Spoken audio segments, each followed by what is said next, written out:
Hi everybody, I'm going to show you how to do the drag and hump method, which is when you pull up your first row of loops from the middle hump of your start chain rather than the top hump. So right now I'm just chaining 22 loops for my start chain, and then I will show you how I get to that middle hump. I know a lot of you have trouble with this, and so I'm going to do my best to show you the technique I use to access that middle hump. So after I get to 22 loops here, that's how many I want for this blanket, I am going to go in to that first area where the top hump would be, but right below it is the middle hump. And I'm going to pull up a loop right next to that first loop that was the last loop of my start chain.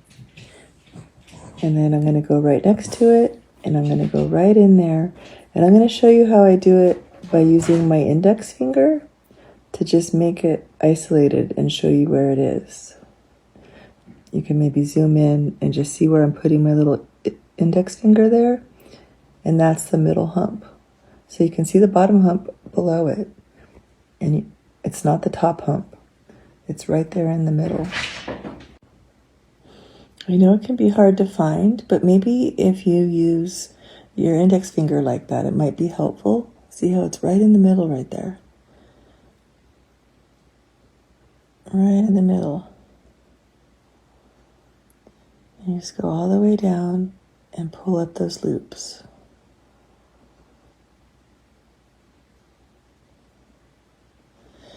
And down at the beginning, when I was pulling up first and second loop there, I did, you can flip your chain or not flip your chain. Some say the middle humps are more accessible when you flip your chain, but that's totally up to you how you want to do it and what seems easiest for you.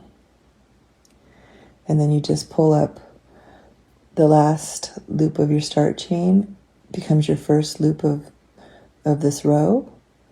And then when you pull up your first drag and hump, that's your second loop.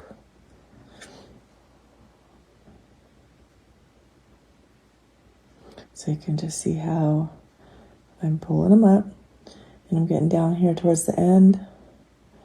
I'm just still finding each one, just systematically down the line here.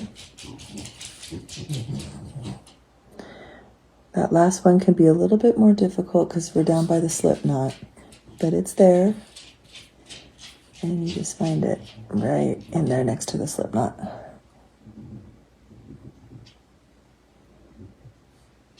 Sometimes you can squeeze one more out of the very, very end, but you don't have to. And so I've counted my loops, and there's 22. And it just gives you that nice bottom braid. And then that matches up with drop stitch method edges and the close off where you put one loop in front of another. Happy knitting, everybody.